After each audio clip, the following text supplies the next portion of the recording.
Muy buenos días para todos, que la gracia de nuestro Señor Jesucristo esté con cada uno de ustedes. En esta mañana queremos compartir lo que es Mateo capítulo 13, que podamos entender, comprender que realmente lo que dicen las Escrituras, porque a Jesús lo seguían.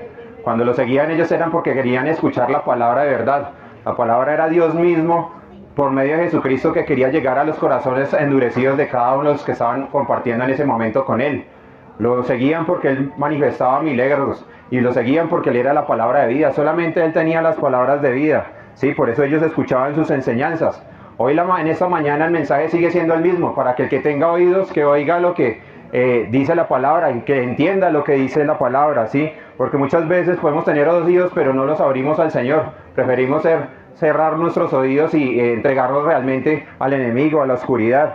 Por eso hoy este mensaje de hoy habla sobre la parábola del sembrador. ¿Para qué? Para que esa semilla que caiga en buena tierra, que caiga en buenos corazones. El Señor quiere transformar nuestros corazones desde adentro hacia afuera. Por eso no endurezcamos el corazón, sino que abramos el corazón para esta palabra, para recibir y escuchar esta palabra. Sabemos que el enemigo quiere venir a distraer, venir a matar, a hurtar, ¿sí? Venir por nuestras almas. Pero hoy el Señor quiere venir a rescatarnos por medio de ¿qué? Por la medio de la predicación del Evangelio, para que podamos creer en Él, para que podamos creer que hay un Dios en la tierra que está gobernando todas las cosas.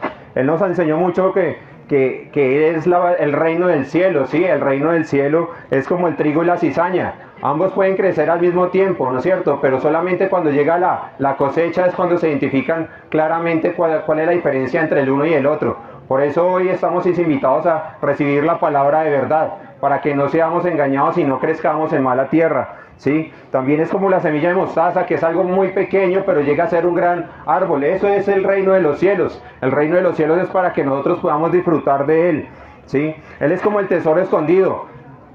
A una persona que esconde un tesoro para que después vaya y lo recoja. Así es el reino de los cielos. El tesoro escondido es Cristo mismo dentro de nosotros. El tesoro escondido es el Espíritu Santo de Dios dentro de nosotros. El tesoro escondido es el mismo Dios Padre dentro de nosotros, ¿sí? Es como la perla de gran valor. Es también como una red de pescar, que cuando uno echa la red, saca los peces buenos y saca los peces malos. Los peces malos los devuelve al mar. Esa red es como el reino de los cielos, ¿sí? Y es como un propietario que cuando se lleva a su casa lleva tanto cosas viejas o cosas nuevas. Así más o menos es el reino de los cielos.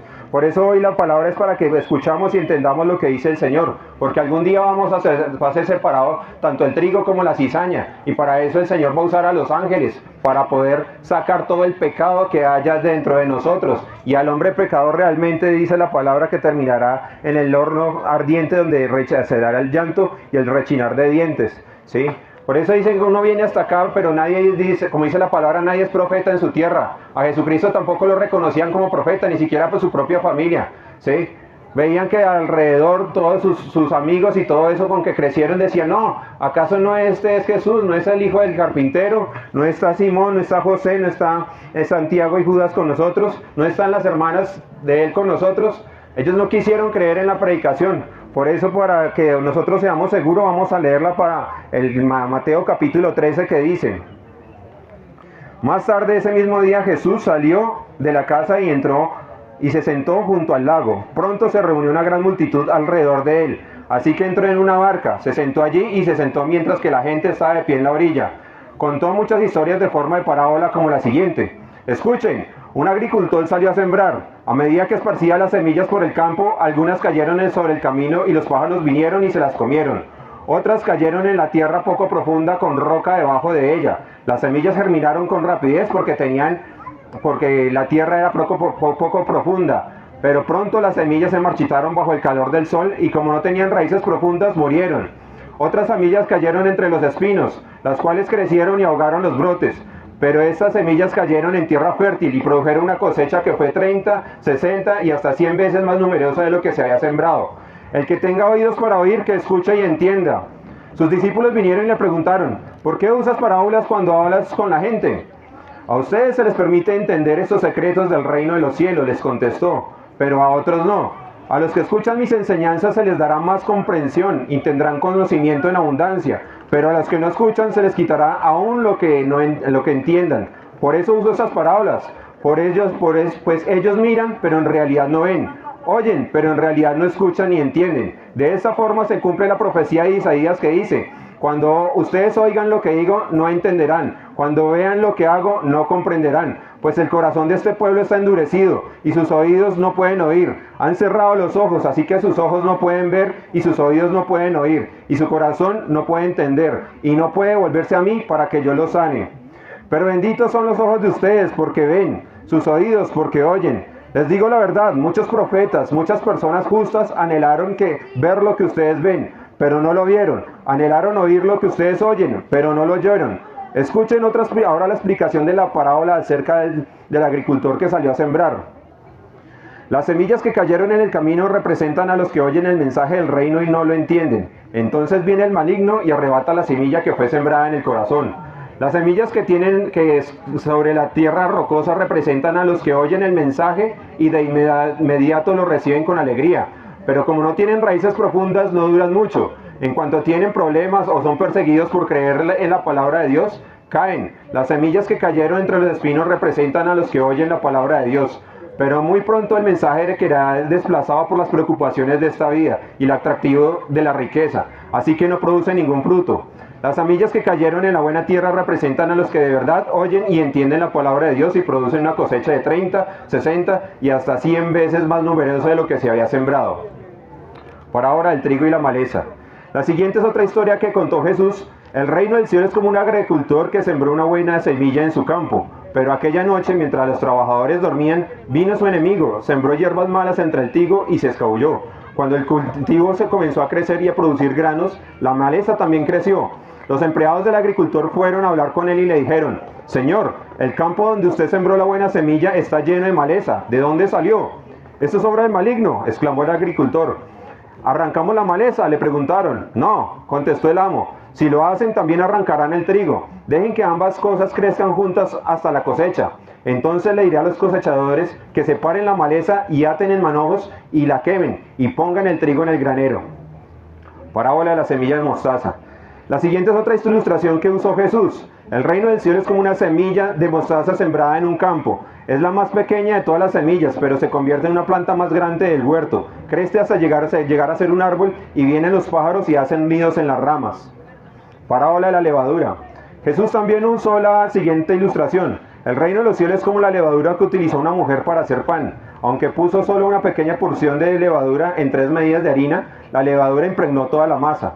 Jesús siempre usaba historias e ilustraciones como estas cuando hablaba a las multitudes. De hecho, nunca les habló sin usar parábolas. Así se cumplió lo que había dicho Dios por medio del profeta.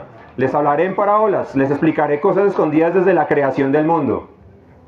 Explicación de la parábola y el trigo de maleza.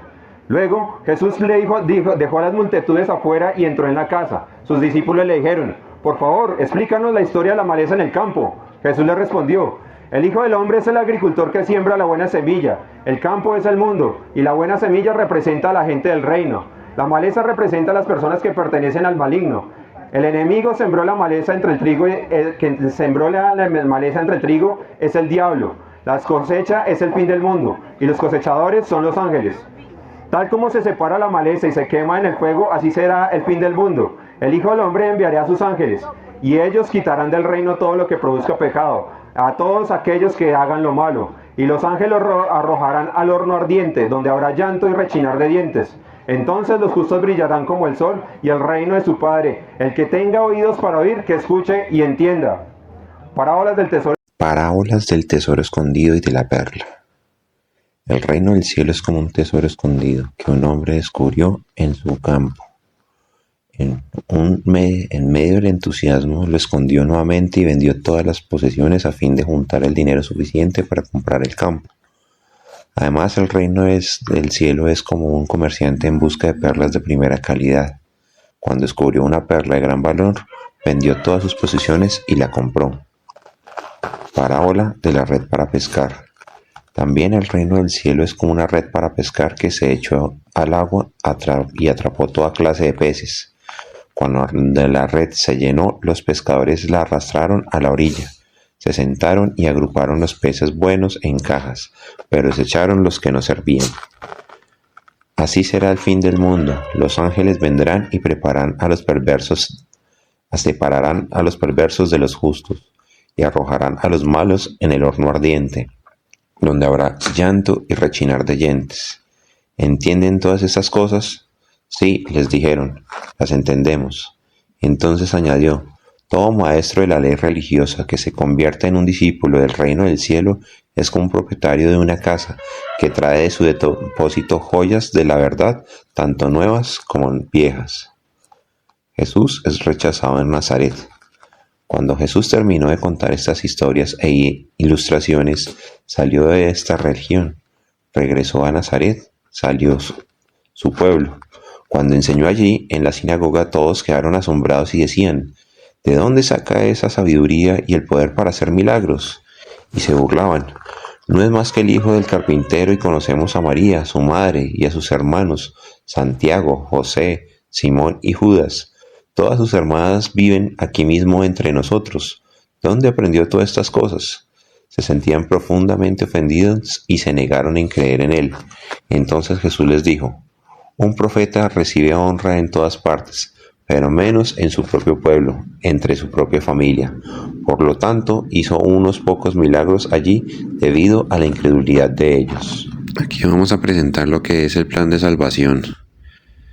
Me disculpan por el daño en el audio y en el video, pero bueno, aquí seguimos. Dice que en la Biblia que está establecido para los hombres morir una vez y después el juicio. Entonces, a nosotros en ese juicio nos iría según la ley de Dios, que son los propios 10 mandamientos. Cuando vemos los 10 mandamientos de Dios y nos tenemos que enfrentar en ese juicio con un Dios que dice que no toma por inocente al culpable, ¿cómo nos vería Dios? Pues, si empezamos a ver los 10 mandamientos, por ejemplo, ¿cuántas mentiras hemos dicho? Yo creo que hemos dicho bastantes, ¿no es cierto? Eso nos convierte en mentirosos. No solamente lo que decimos, sino también lo que pensamos. También el Señor Jesús dijo, habrán escuchado que no cometerán adulterio, mas yo digo que cualquiera que mirara a alguien con deseo sexual ya cometió adulterio en su corazón. Hemos robado algo, ¿sí? Hemos sido desobedientes a nuestros padres, ¿sí? Hemos sido blasfemos. Seguramente hemos hecho de todas esas cosas, y si empezamos a acumular todos esos pecados, imagínense presentarte frente a ese Dios que dice como que no toma por inocente al culpable. Nos vería ladrones, blasfemos, adúlteros de corazón, desobedientes a los padres. Hagamos 5 pecados en un día. A la semana ya serían 35 veces, al mes 140 veces, al año más de 1600 veces. ¿Cuántos años llevamos pecando? Entonces cuando nos presentemos frente a ese Dios santo que dice que no toma por inocente al culpable, pues todos seríamos condenados, ¿sí? Por eso era necesario un Salvador. Por eso el Señor Jesús cuando vino a traer noticias de salvación, vino a sembrar la buena semilla para que caiga en buena tierra. Esa semilla es Cristo mismo dentro de nosotros, pero ¿cómo hacemos para nacer de nuevo? Jesús le dijo a Nicodemo, es necesario nacer de nuevo para ver el reino de Dios. ¿Qué nos toca a nosotros? Aceptar el pago de lo que hizo Jesucristo en la cruz. ¿Cómo quiere decir que aceptar el pago? Si nos vamos a las leyes legales y a mí me juzgan por robarme en algún local comercial 300 millones de pesos, ¿qué hace el juez? Pues me manda a la cárcel. Pero si alguien paga por mí, yo quedaría absuelto. Eso fue lo que hizo Dios por nosotros hace más de 2000 años. En vista de que nosotros no podíamos pagar por nuestros propios pecados, ¿qué resultó? Amén.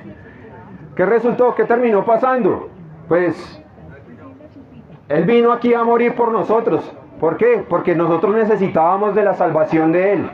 ¿De qué manera? De que Él vino a esta tierra a morir por nosotros. Por eso el Señor dice que de tal manera amó Dios al mundo que envió a su Hijo unigénito para que todo aquel que en Él crea no se pierda, mas tenga vida eterna. Eso quiere decir que Dios mismo está en este momento llamando a todo hombre, a toda mujer, en todo lugar. ¿A qué? A que se arrepienta y tenga el pleno conocimiento de la verdad. ¿Cuál es la verdad? Jesús la dijo, yo soy la verdad, yo soy el camino y yo soy la vida. Por eso la invitación hoy es para que aceptemos el pago de lo que hizo Jesucristo por nosotros en la cruz y nos arrepintamos de nuestro pecado, que dice Dios que pone un espíritu nuevo dentro de nosotros. Él paga con su sangre todos los delitos que nosotros hicimos durante toda nuestra vida y nos da la vida eterna. Por eso la invitación es eso, para que confiemos en el Salvador, confiemos en las Escrituras y que esta palabra que se está diciendo acá la creamos con todo nuestro corazón y busquemos al Dios de la palabra, a Cristo mismo, y para eso tenemos la Biblia. Leamos la Biblia, que eso es lo que nos va a dar seguridad. No creamos en las cosas que nos dicen por cualquier cosa que hable de religión.